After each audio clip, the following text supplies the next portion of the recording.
Yeah. You should take us through a song. Okay. And what kind of walk Can us through explain something? Yeah. What song do you? Any of that? Do one that you did for the performances. Okay. Any in particular that you want to go over? Well, okay, so what's your process for coming up with leads? Do you just fiddle around till you find one? For a lead? Mm-hmm. Like take the stop rewind one you just did. Okay, so Stop Rewind is a real basic song. It all started with that picking thing. So it had the picking thing first. Oh, I'm gonna get my GoPro.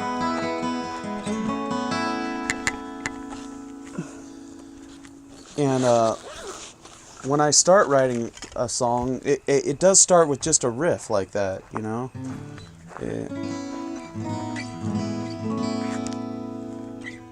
And once I have the riff,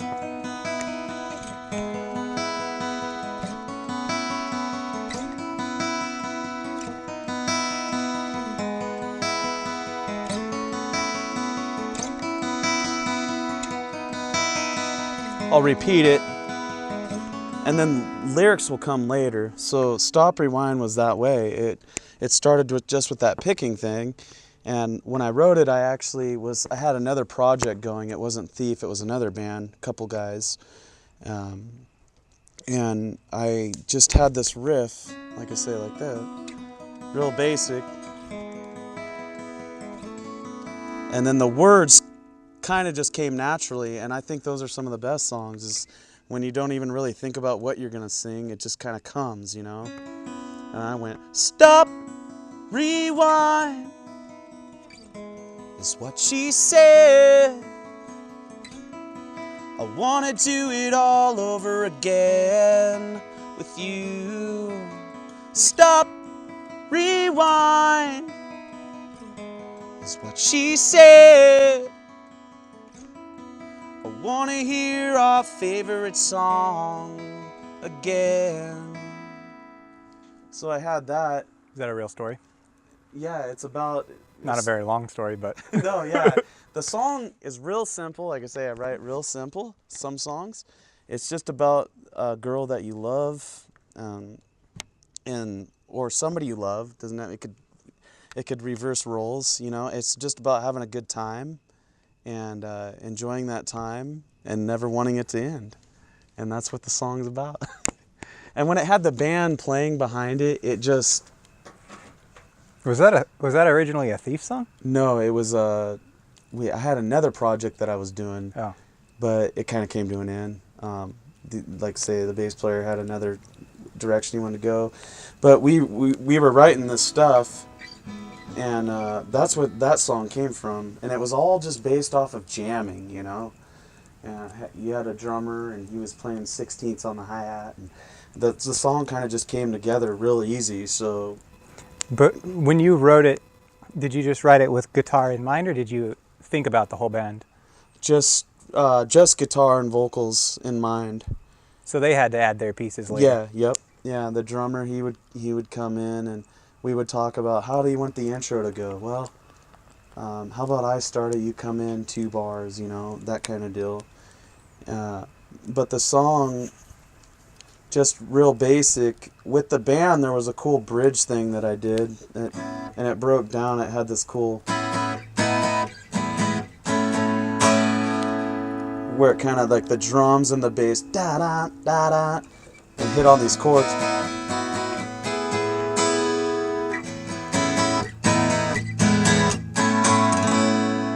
So it had all that in there, and then the picking thing.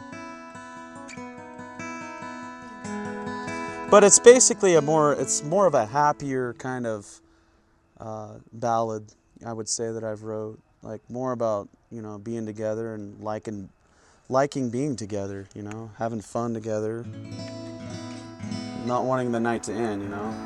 How much of coming up with the lead is based on understanding of theory and chords and going up the neck versus just fiddling around? For me, theory has always been in my back pocket. I've never really known like names of chords, that kind of stuff.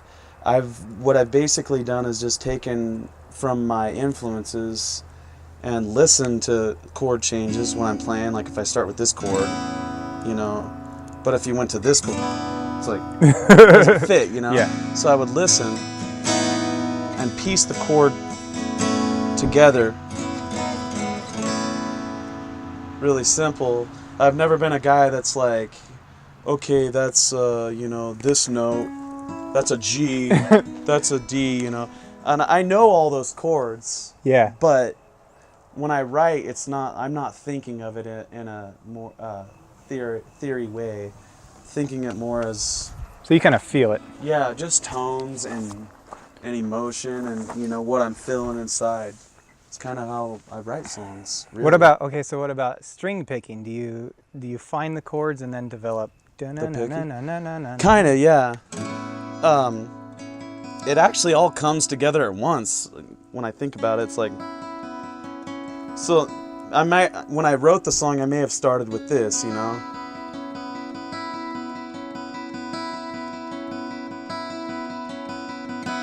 You get the picking down, and then just add the other chords that you hear on top.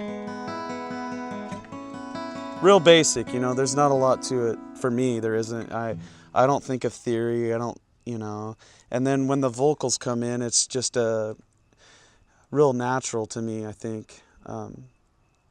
Sometimes I'll sing different things and not like it and change it, you know, but most of the time it's the first thing that comes is what I keep. Believe it or not. Interesting. Yeah, even words sometimes I'll keep the first words. I'll keep everything. And I'll just roll with it. What about ones that are kind of poetic? What about, you know, this crystal ball will fall and shatter. Oh, the love yeah. we once had didn't matter. Yeah, those are definitely deeper songs. Do you have to think about that, or is that one natural? Interesting. A lot of natural, serious. Interesting. The whole this crystal ball will fall and shatter, burning at both ends. Tune up here while we're singing. That song, that was one we recorded too. That is I call that the title track off of my full length, because it basically sums up what I was going through, like feeling kind of left out in the dark, you know, like you love someone so much and then they have different ideas, you know. So those songs off that record really came fast because I felt like I cared more, and I wanted to write about it, you know. I wanted people to, I don't know if I even wanted people to relate to it, but in the end I really wanted people to relate to it, and certain people have, you know, and said, I love that song, and you know what you're saying. But real basic too. I wrote it in Spokane. It's 3 chords, basically, maybe 4.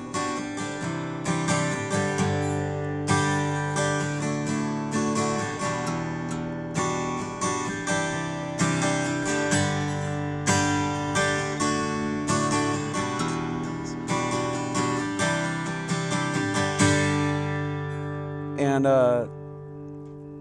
it's basically about somebody walking, not giving you the time of day, you know, after a while. It's like at first they loved you, but then they kind of stray away and decline your calls, like it says decline, and she said, and then it goes to the chorus.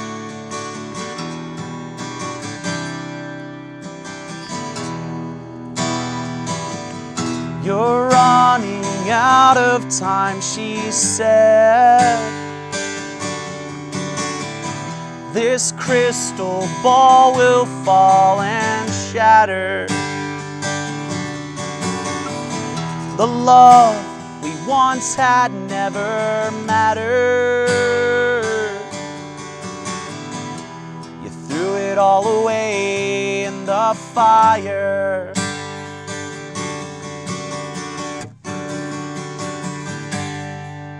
So it just had that kind of chorus catch to it, you know. One thing I've noticed about you is your talking voice is different than your singing voice. I've heard that before. I don't know if that was you telling me that once. Maybe. It could have been. So how long have you been singing? At what point did you feel like, okay, I can sing. I'm all right. I was, like I say, 15.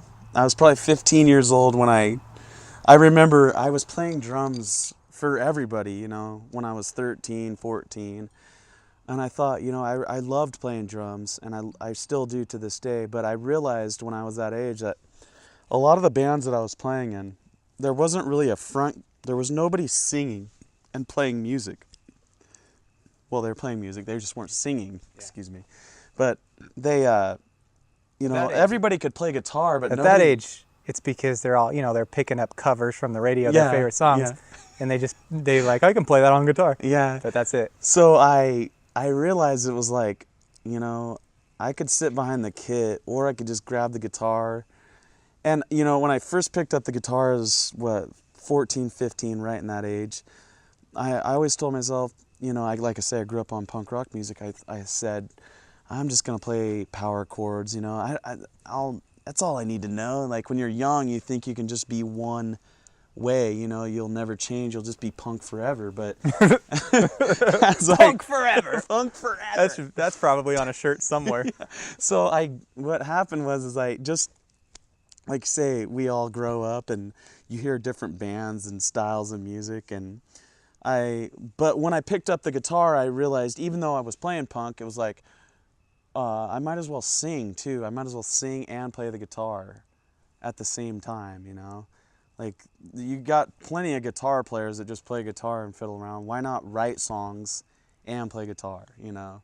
That's a front man, you know what I mean?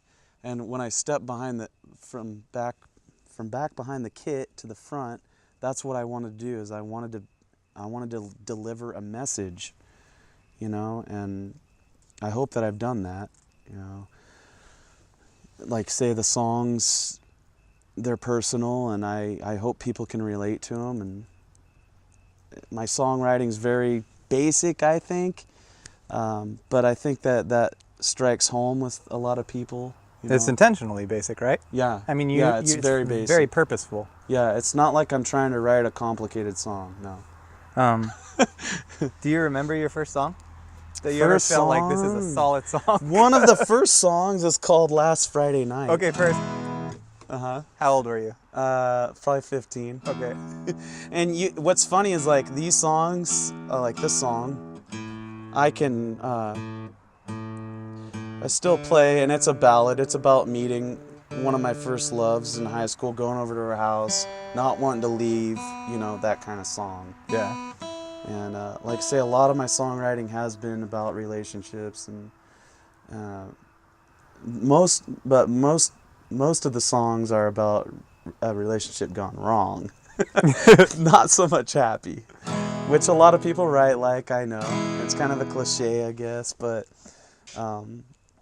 I did it my own way, and I still do to this day. And, you know, it's about having fun and hoping people still like what you play, even though it's that way, you know. It's not like I'm a country singer or a cover band style person, you know. I write from personal experience, and hopefully people relate, like I said. But the Last Friday Night was a chord progression that... This is your 15-year-old song? Yeah. Was a chord progression that I learned when I was taking guitar lessons from a guy named Troy Frey. And basically it's an E major, and it slides up like this. And I remember him showing that to me when I was a kid and think, that's amazing, like... That's the cool, like, all I have to do is play this chord and slide it, and I can write a song, you know? So what I did is I took that... And you sound super pro. Yeah, exactly. So I took it, and I just came home, and I'd play it.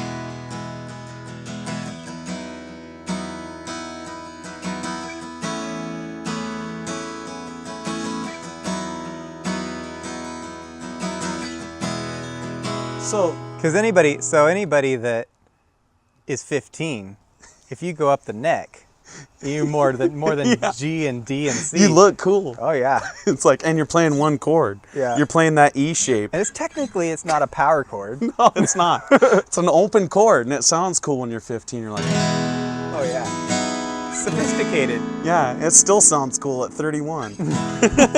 So I kept that style of writing, I think, from that point on. That's kind of what I based my writing off of, is like a 3-chord progression. But later I got into more like picking with the pick or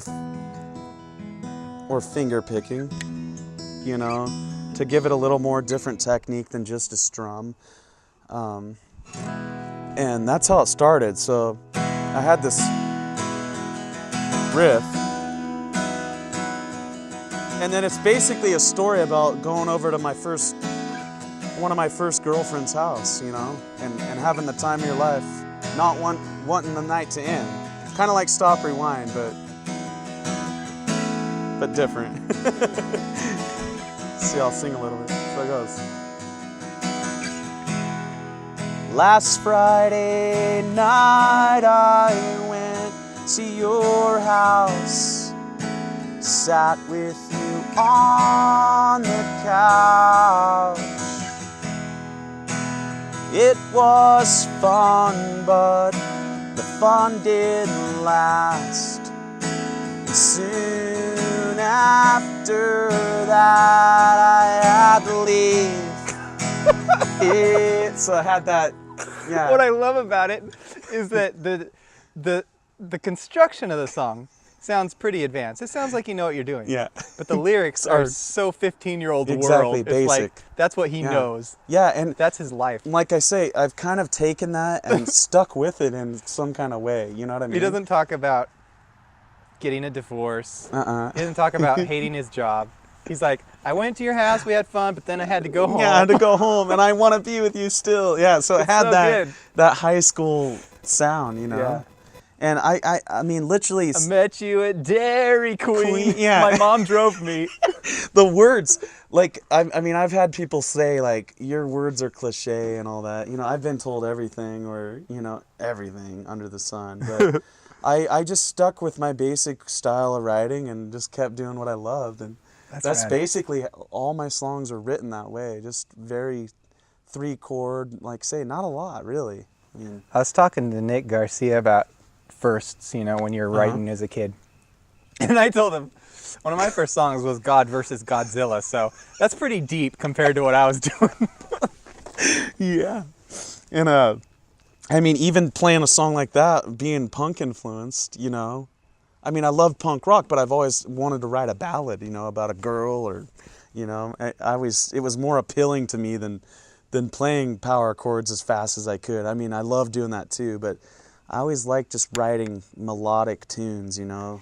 It's interesting to me that earlier you mentioned, who was it? You said at like 8 years old, you were into Aerosmith. Oh yeah, Aerosmith. They were definitely a big influence. It surprised me because I was thinking back and I was like, when I was 8 years old, I really wasn't that into music. I mean, I started playing the piano, but I didn't listen to bands. 8 years old is like what, 3rd grade? I don't know. I was homeschooled. I didn't pay attention to grades. That's right, you were. But yeah, I think so. Around 8 years old, maybe 8 to 10 somewhere. My first album, like the first, I think it wasn't even a cassette. It wasn't even a CD. My brother had Weird Al. Oh yeah. It was a food album, and that was my jam. You know, that guy, I could get behind that because it was funny. Yeah. And I didn't care about the music as much as I did about the funny lyrics. You know. Yeah. And then so like it was more about how funny it was than the music. Yeah. And then he got Life in General by MXPX on cassette. Yeah. And that about was an album. Maybe that was his first CD. I can't remember, but that was. You're an MX guy. See, me too. Yeah. Me too. But it developed when he first got it. I actually didn't like it very much.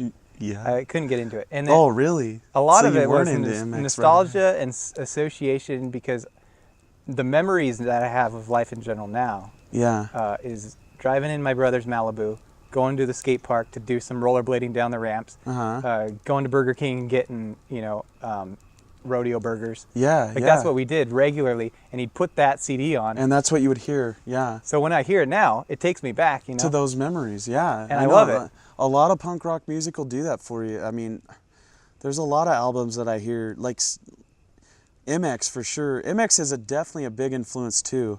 Like I say, Tom DeLonge and Blink, definitely big influence. But Mike Herrera from MXPX was the singer, amazing.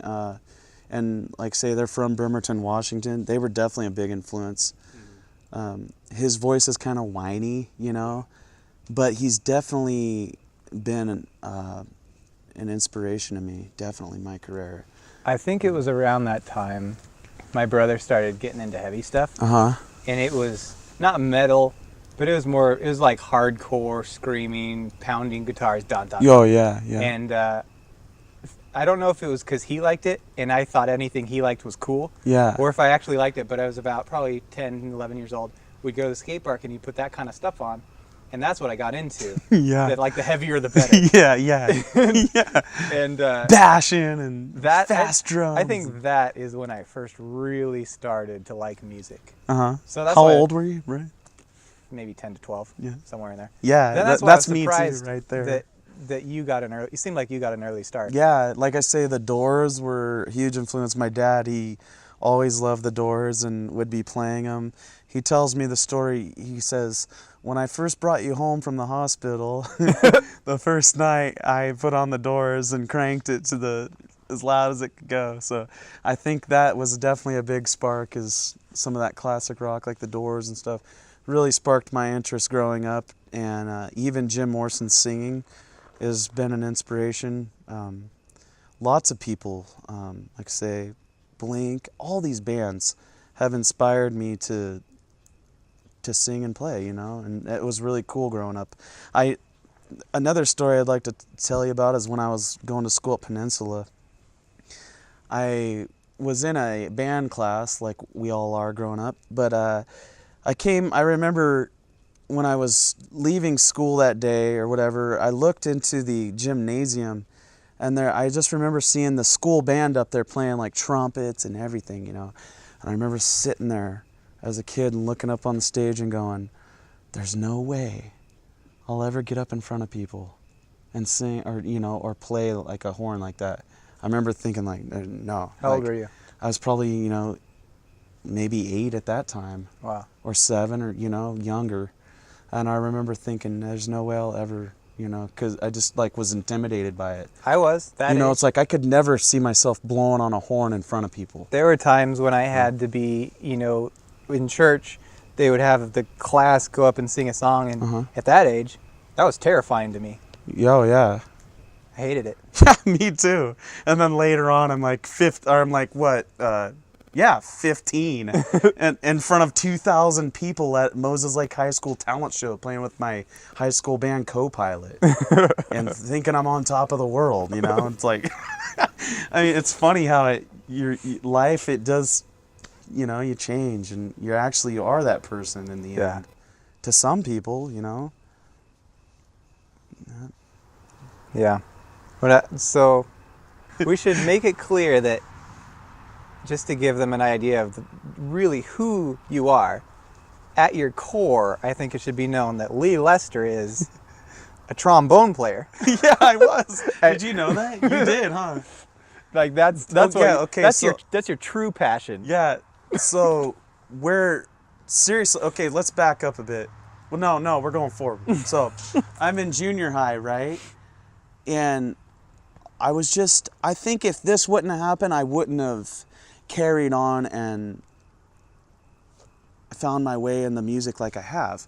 I was going to school, I think it was 7th grade, and I was in like science class or something, and there's this Mexican kid named Victor, nice guy, don't know his last name, can't remember, but he comes up to me, we were friends, and he goes, at this time I'm not really playing music at all, you know, I was probably listening a little, but not a lot, and he comes up to me, he goes, Lee, he goes, you should join band.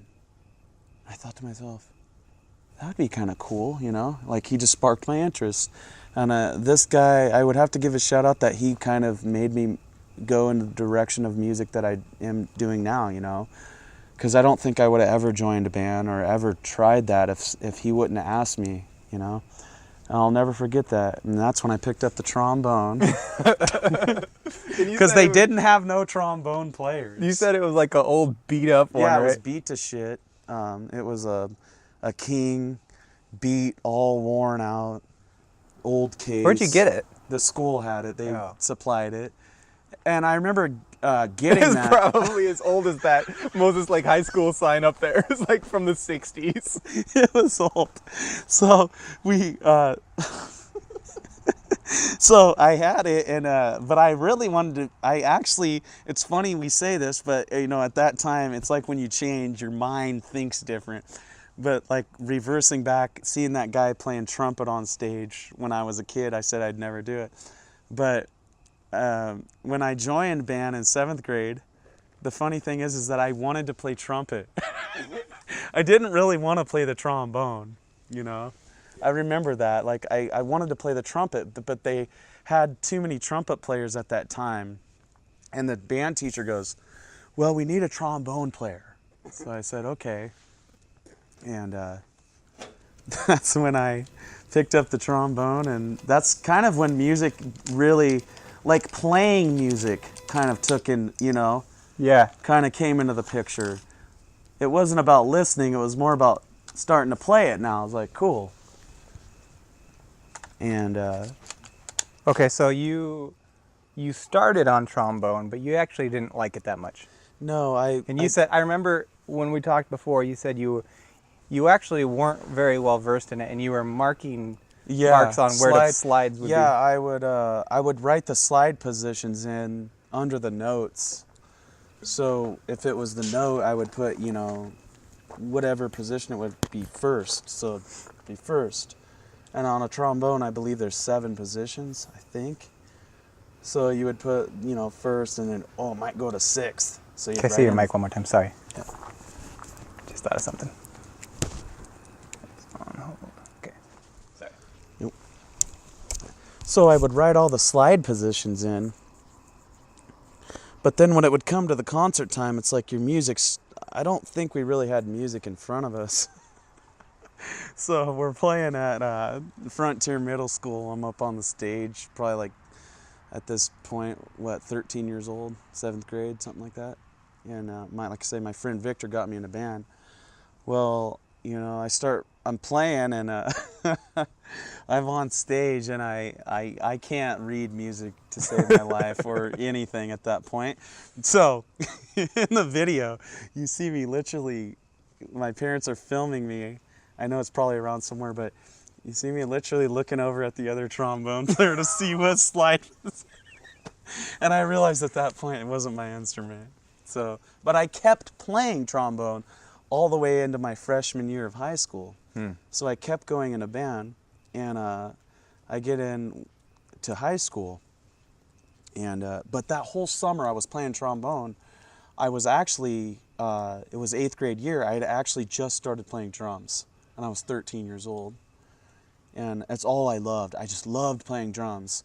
But I never thought like, I could play drums in band. I just did it on my own. And I played trombone still in band. And then drums, you said, was far more natural to you. Yeah, way more natural. Yeah. After a certain amount of time passed and a couple lessons and kind of learning how to get on my feet, drums were what I loved doing. And I got to high school and I was still playing trombone, but I was playing drums too, like say on the side. And the band teacher comes up and one day to me, the trombone section back then, we were a different breed of people. Well, it sounds like he was pulling all these stragglers like, we really need trombones, you guys. Anybody, we'll take anybody. Yeah. So I get to high school and I'm sitting and I'm in this section of trombone guys, and we're just a bunch of clowns, really. Like, it's early in the morning. We really don't give a crap about anything, and we just blast. We just seriously would play the loudest we could all the time, just to drive the teacher nuts, the band, everything. We didn't care, I remember being that way, and my band teacher at the time, Mr. Beach, he comes up to me after class, and he goes, "Lee." I go, "Yeah?" And he goes, "We got to find you another instrument." And I was like, automatically in my head, I thought, drums, Yeah.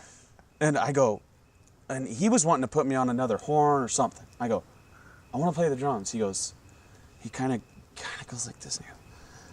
And he goes, and I'm sitting there, and he does that, and he goes, well, I'm gonna tell you this. Those guys don't mess around in the drum corps like that. He's trying to tell me. I'm serious. I really want to play drums. It's what I want to do. And he goes, all right, we'll give you a shot. And basically gave me a shot to play drums in school band. And from that point, I had to work my way up. I got in there, and I remember being in there, and all the upperclassmen were on the drums and playing the snare drum, the bass drum. And I thought, I'm going to get to play a drum. Nope, they hand me the cymbals. Oh, no. So my first year, I basically was crash cymbals when we marched, during the prep game, or during the prep games, the basketball games, football games, all that, prep games. And I was okay with it. It was like cool, And I actually ended up writing my own cymbal part for one of the cadences that the drum corps would play. And that was cool. Mr. Beach pulled me aside one day, and we wrote it all out, the tablet, like what I was doing. I wrote a cymbal part. So, and right at that point, that's when I started feeling like I actually enjoyed playing music again, even though I was on the cymbals, I was having fun, and a little after that, I got moved to bass drum and started playing the bass drum at prep games and pep games. Is it pep or is it prep? What do I know? I was homeschooled. I don't know. Prep, whatever. Pep rally, pep games, basketball games, football games, all that stuff. So I moved up and played the bass drum. Shortly after that, I got to go to snare drum, and I was the happiest kid in the world. I think I was maybe a sophomore when I got moved to So then you're getting into rhythm and the stuff you love. Yeah, and chops and stuff, and playing rudiments on the snare, and it made me really love playing music, And I remember at that time, I actually was able to read drum music better than the horn music, because it was just notes, and with drum music, it'll say right, left, right, right. So you'll know right hand, left hand, pause, break. And it was a little more easier to read for me. I still, to this day, I'm not really a great music reader. I mean, if you put something in front of me, I probably wouldn't be able to read it. But when I was in school, I learned how to read drum music a little bit more than than horn music. Right. It was easier. I didn't have to look over at the guy and see what he was playing. A little bit, though. I remember myself looking and watching the other drummer. Yeah. But it helped me, And then all of a sudden, I wasn't looking. It was me. And I was the section leader of the drum corps my senior year. So I worked my way up from playing that horn to going to the cymbals and moving up to drums and becoming a leader of the corps, the drum corps in the end. And it changed me, It was a big part in my life, playing drums. At what point did guitar come in? Well, guitar was 15, so I was playing drums and playing guitar at the same time. How did you pick it up? A guitar? Well, guitar kind of just came. My dad had an old acoustic. I should go grab it. We should have that on there too, so you can see the first guitar I learned on, basically. It was an old Framus acoustic, and the action was super high. But I just realized years later that I probably could have adjusted the action, made the strings come down a little. But an old slide guitar. Just an old. It's nice. It's really. Your fingers were probably so strong when you were a kid. So I remember learning on this acoustic, and the action was so high, but I didn't care. When you love something, you just. Yeah. I'm gonna play it, Yeah. And that's how it was. So I was playing guitar as I was playing drums, but I was always a drummer, at that point. I'll bet your first nice guitar, you were just like, this is heaven. It was awesome. This is My paradise. first nice guitar was a Squire Bullet by Fender, electric, all black, one pickup, one knob, and a total punk rock guitar. It was like $100, think back then, and I loved it. I thrashed on it. I got in my first kind of punk band / kind of alternative band in high school, Co-Pilot. And after that, it just kind of took off, How much carried over to, were you able to take any knowledge from your previous instruments, or did you have to learn everything for guitar? For guitar, when I picked it up, I really didn't know a lot. I was taking a few lessons, not very many. You would have known rhythm at least. Yeah, rhythm's always kind of been natural to me because drumming. I think a really good drummer should know how to play guitar pretty good too, because it's basically the same. Like they say, like when you're palm muting on a guitar, like I could show you. Get a pick.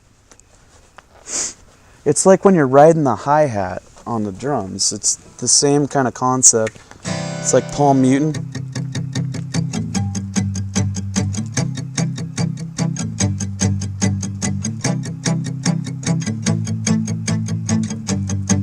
So you could have like a rhythm like that, but the hi-hat's like the same thing. It's like so it's like the same kind of thing. It's just that down. And you can emphasize the strokes. Yeah, exactly. And I think me being a drummer, picking up guitar it just came pretty natural, you know, because I already had the rhythm. It was just learning the chords, basically. Yeah. And so that's where I think drumming kind of influenced my guitar playing. And then I had a lot of friends that I learned, like I just learned a basic power chord from. Like my friend Jeremy Esterlotta, he was one of the first guitar player guys I ever jammed with. I was on drums. He had an electric guitar and a Marshall amp. And I would watch, you know, I would learn. It's like, okay, a power chord is just like that. My friends would show me things, you know. And I remember like just learning guitar by just watching my friends, learning from my friends, and taking very few lessons. Not a lot of lessons, really. What about the guy that taught you the sliding E? Was that formal lessons? Yeah, that's Troy Frey. He's taught a lot of people around here, and he actually taught me a little bit of drums, and then I took a few guitar lessons. Like I say, very, very little lessons growing up. Not a lot of lessons. Maybe a handful. I mean, just enough to get me on my feet, and then... That's one thing I love about guitar, is it is easy to pick up based on observation and mimicking what someone else is doing. Yeah. And I remember just like, say, like watching Blink and those kind of bands like Green Day and Blink, they just made it look so easy. It was like you know what I mean? Yeah. Or MX. Yeah. It was so easy, and their singing style, and they just made it look so fun and enjoyable. And I think that was a big influence to my musical direction in life. So, did you ever get into 80s punk at all? Mm-hmm. The straight edge stuff? Yeah, I like I said, I don't know all the 80s punk bands that you know, but we might know some of the same. Like Descendants was one.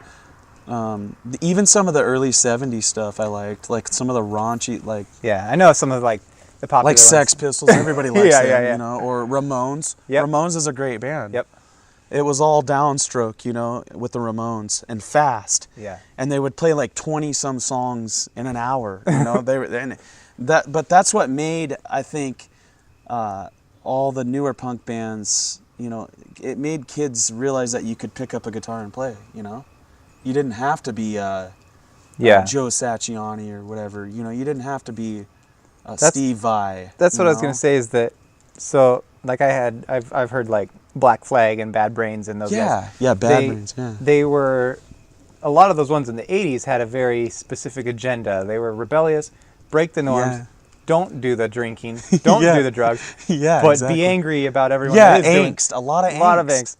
And energy. And don't be super high produced. You know, you make your own stuff. Garage recording. Yeah, you put on your own shows. Yep. All your media and press work and posters are done by hand by the band.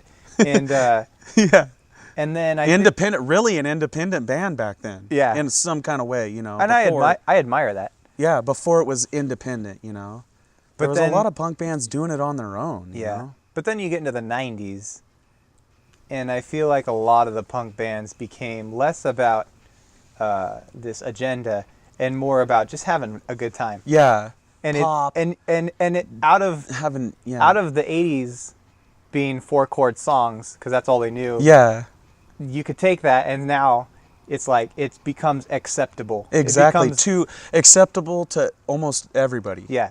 Yeah. And so you don't have to be a highly produced. You don't have to have a producer. You don't have to know your theories and stuff. Just write what you want to say. Yeah. And put it to some chords, and you're done. That's it. That's it. Yeah, and that's what made it so fun, I think. I think so. And I mean, for you too, right?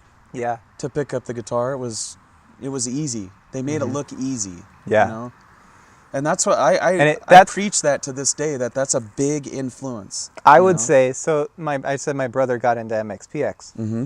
I was learning, from 8 years old, I was learning classical piano. And I did it reluctantly because I had to. But I think there was a moment where I discovered power chords. Yeah. We all do. But on the piano. Oh, yeah. And I started playing MXPX songs. And I'd play the melody on the right, the singing melody on the right hand, and I'd play the power chords on the left hand. And suddenly, piano became fun. Yeah, exactly. And I thought, and I started practicing not because I had to, but because I wanted to. You loved it. Yeah. It was fun. Yep. And it's those 3-chord songs with a melody on top. Yeah. You know? And that's all it is. Like, I think even though my songwriting on acoustic is, ballads and it still has that kind of that punk influence. It's real basic, It's not complicated. And I've noticed even today, you've got, I'm trying to learn more technique. I'm trying to learn some finger picking. Yeah. Develop that a little bit. But if I go to a living room or a campfire or something, and I play a punk song, you notice everybody's just like, oh, they're into it. Yeah, exactly. Because it's catchy, it's fast-paced, it's simple. And it's not, and it's short. It's not sad. Like, it's not sad. It's, ding, ding, ding, ding, ding, ding, ding, ding, ding. I mean, everybody loves it. I mean, they love hearing that. It's a party song. Like Damn It by Blink. Everybody,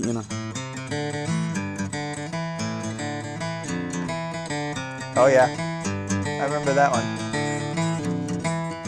It's alright to tell me what you think about me. I won't try to argue or hold it against you.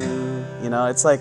So that's fascinating, because in the 80s, it was very counterculture. It was like break out of everything that your parents were like stood for in the 60s. Mohawks. Just go. The Mohawk really came probably super rebellious. Yeah, the Mohawk came into play probably in the 80s, I would think, right?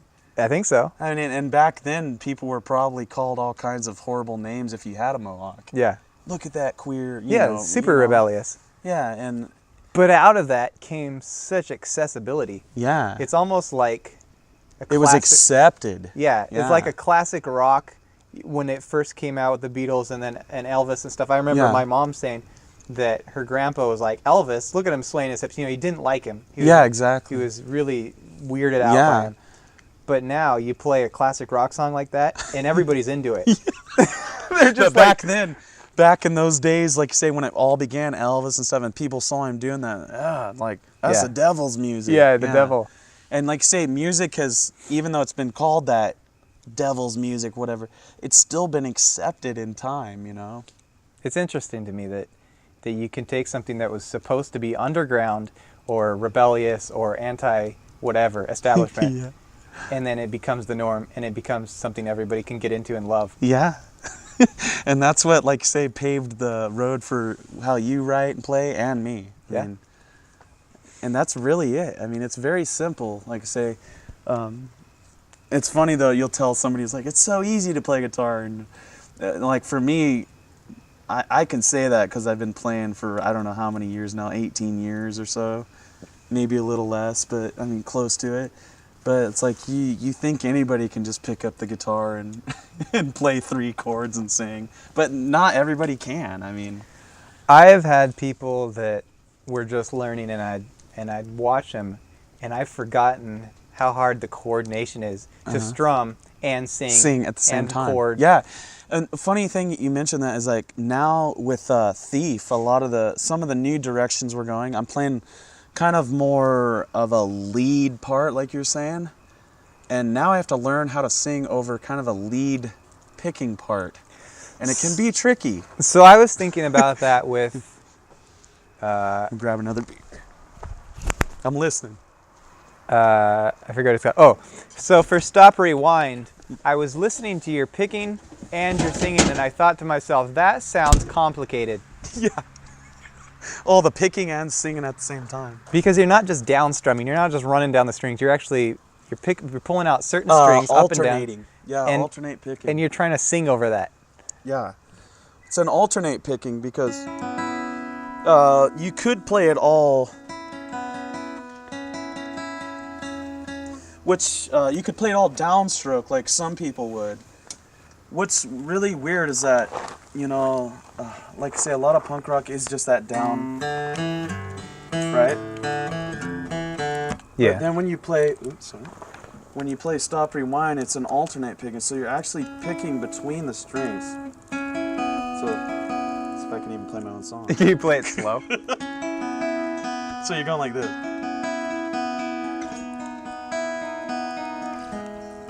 They call it alternating picking. So you have that kind of feel to it. All right, but you could pick it all down, which is harder for me. It really changes the sound, though. Yeah, the sound. And like I say, the downstroke is more of a punk rock thing. You know what I mean? Yeah. Because everybody's downstroke, like say Ramones, is like just down, not alternating, which would be up and down. Right. You're right. So that's the difference. I've always been more of an alternating picker because it's more comfortable. But I know there's probably guys out there that could just do all down. You know what I mean? Dun, dun, dun, dun. Like, it's just different style. You know. That's one of those things that if you just hear it and you've never tried it, you take it for granted. Yeah. You're like, okay, it's an all right song. But if you've played guitar and you know what it's like to try and do that stuff, and you hear it and you think, how is he doing that? He must have worked a long time. Yeah, for us, the coordination is amazing. For us, it's like, yeah, I just did it like in 2 seconds. I don't know what you're talking about, you know? It's like me, I could pick it up and play it behind my head. It's like. Sure, once you got the muscle Once memory. you know it, yeah. See if I can find.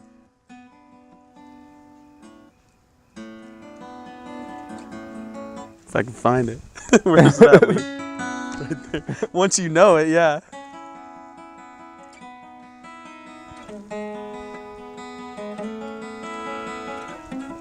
You know, I mean, Jimi Hendrix, everybody. Jimi Hendrix. Now he's gonna play it with his teeth. But like, seriously, when you could play it in your sleep. Yeah. I mean, if somebody gave you a guitar in your sleep, you could play your songs. Oh, or it's like, oh, G. Oh, you can keep moving. Oh yeah, I know how to play a G. Oh, you want a D? Oh yeah. Muscle memory. C? Okay, I got it. Muscle memory is fascinating because I've had songs that I haven't played in a decade on piano, and you play something and it reminds you, and you're like, I remember that song, and you start to, and your fingers know it better than you do. Yeah. You don't know why you're able to play it, but your fingers are just going there. Really weird. There's some songs that like people will ask me to play. I'm like, man, I haven't played that in forever. Well, you just played a song from when you were 15. Yeah, it's true. First songs, I still know it, and but yeah, like I say, there's just so many directions you can go. But like I say, the punk rock stuff was definitely an influence, I think, you know. And then it's like you take that influence and you write a new kind of sound, you know, more depthy sound, and you take those influences and you make your own sound with it, you know. I've noticed that a lot of my progression of music that I like and genres that I'm into, it's almost a domino effect. So for example, I started learning more about blues, old school blues, like from the 40s and 30s. And because my dad got these DVDs with these black and white performances. And that's cool. I'll let you keep going. There's a little blues thing that I've seen too that I'll tell you about in a minute. But go ahead. And as I learned, and I took a jazz class at Big Bend, and as I learned the history and the mechanics of it, I started seeing that in other genres of music. Yeah. And appreciating it more. And it opened up a whole new world to me. Yeah. And like folk, I would never have been into folk. Yeah. But then I've noticed there were some bands that I liked. Let's say they were maybe even hardcore bands, and they'd throw in a banjo for whatever reason. And then I'd hear these folk songs and be like, there's that banjo. I remember that. Yes. I can connect with that now. Yeah, instead of just being one way, like that's, for me when I started music, I didn't want it just to be loud power chords all the time, you know? And I think that's where I split off and I started writing like more ballads, you know what I mean? Like I wanted to have that sound. I didn't just want to be aggressive, angsty all the time, you know? Yeah. But Thief of Hearts has the best of both, you know, my band. Right. You know, I mean, there is a ballad, there's Runaway. I mean, there's Craven Addiction. It's about, you know, having an addiction that you can't fight, you know. But it's cool to have the best of both, I think, instead of just being a metal band or just a straight punk band. Why not kind of have a mix of it all? It's one thing that I appreciate about covers, because I think anybody can play a cover and it's accessible. You go up on live, you play your own songs, everybody's like, okay. But you play a cover and suddenly you engage the audience. People recognize the song. Yeah, yep. But there's another thing with covers that I love, and it's when you take something that nobody would listen to and you make it accessible, and suddenly they're into it. Yeah. Because they like you. Shh.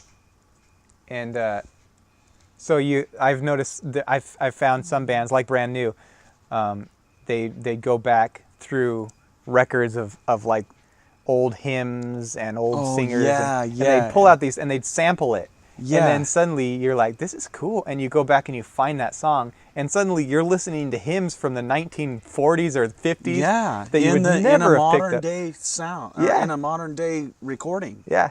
Yeah, I know. That's... Or people who would pull, you know, they'd take an old folk song and they would turn it into an indie song or whatever. Yeah, exactly. Yeah.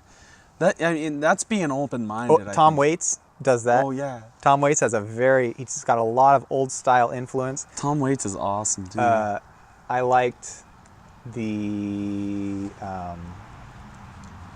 White Stripes because they got me into blues a lot.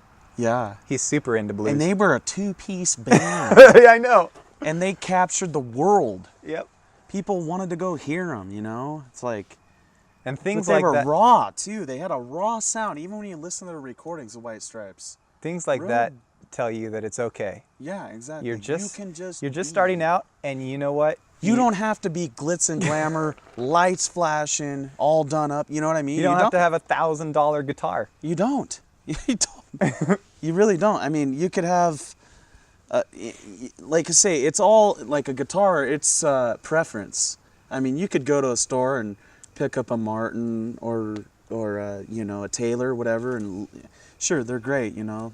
But you could also pick up let's say an Epiphone that's $300 instead of $3,000. Yeah.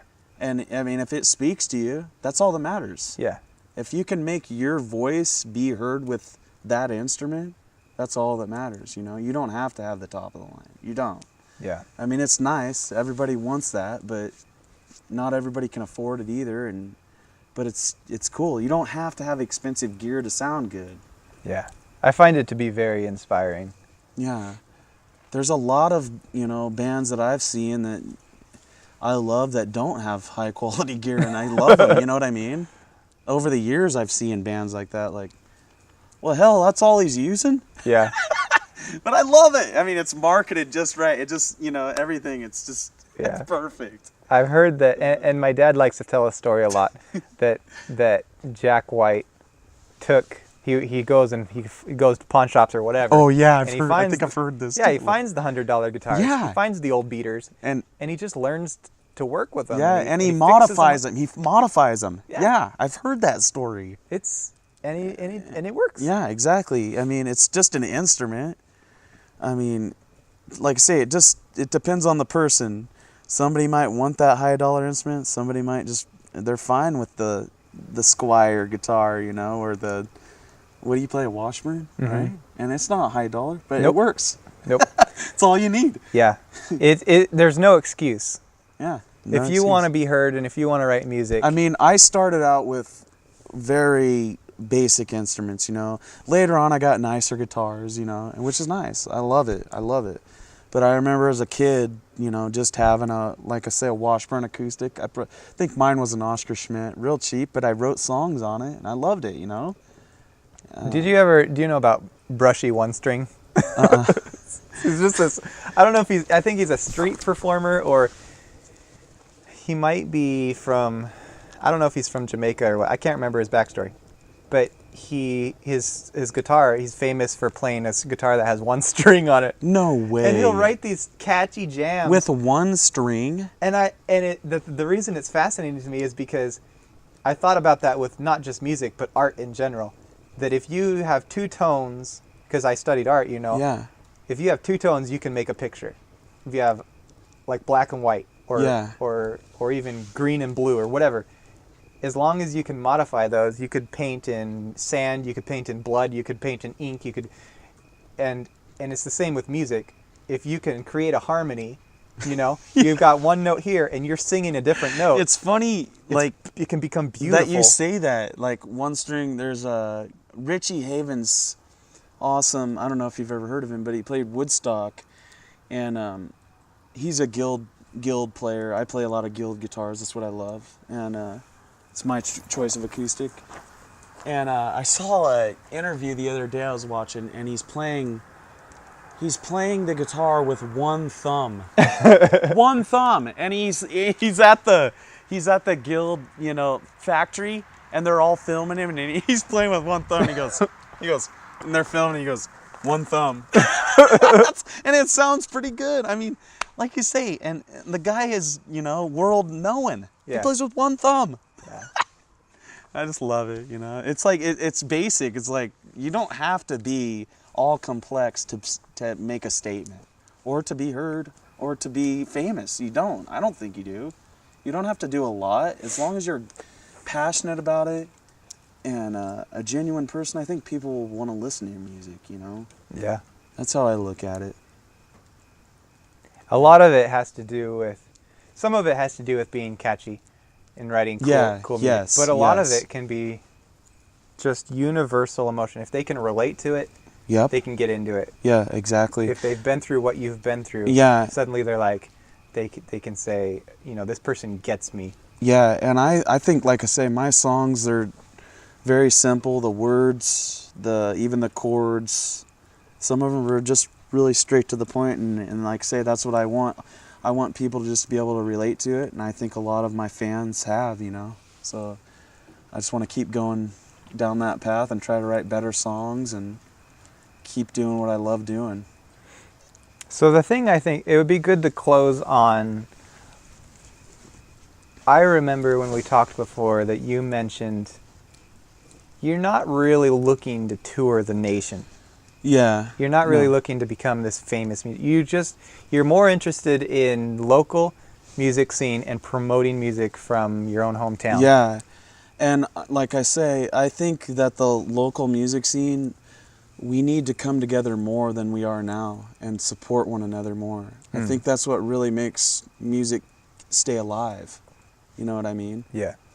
And I would like to see Moses do that more. It's admirable because you're not looking for riches and fames. No. You're looking for helping people and giving them my heart, you know, from where I've been. And hopefully they can take it and feel the same, you know. And that's my whole idea since I've been writing the acoustic stuff and doing it, is that I just want people to relate and you know, have my music take them to another place, you know, hopefully a happier place. But even a sadder place if they're down, you know, at least they know that someone else has been there. And that's so powerful, though. If you're able to help somebody express themselves, for all we know, you could prevent a suicide. Yeah, exactly. Yeah. Because they're able to get it out. Yeah. And exactly. I hope people relate to my music, which I've had people tell me, I relate to your lyrics totally. And sometimes it blows my mind because it's like, well, I didn't really, you know, at first I didn't really mean to write songs for people to relate to, but people are telling me that, you know, I like your lyrics. I like what you're, You know, as an artist, you always kind of critique yourself and kind of have doubt, but it's nice to hear people say that the music has kind of helped them through times or rough times, and I like hearing that. It's good. Yeah. It's like, say, Nick. Oh yeah. With this comment, you know, it's cool, and then playing the song. Yeah. Really cool. I like that a lot. It makes me feel good and makes me feel like I've done something right. That's cool. I think it's admirable. It's a good cause. Yeah. To progress towards. Yeah. Especially if it's just, you know, it's a hobby. It's not, you're not trying to make it. No, yeah. Your lifestyle. I mean, it's just. I would like, you know, all I want is people to hear the music, and if they want to buy it on iTunes, that's awesome. You can find my music on iTunes, Lee Lester Music, or Spotify, or YouTube. If you type in Lee Lester Music, you can hear some of my songs. And I'll throw all those links in the description. Cool. All right, man. You want to play some music or something? Let's jam. Cool.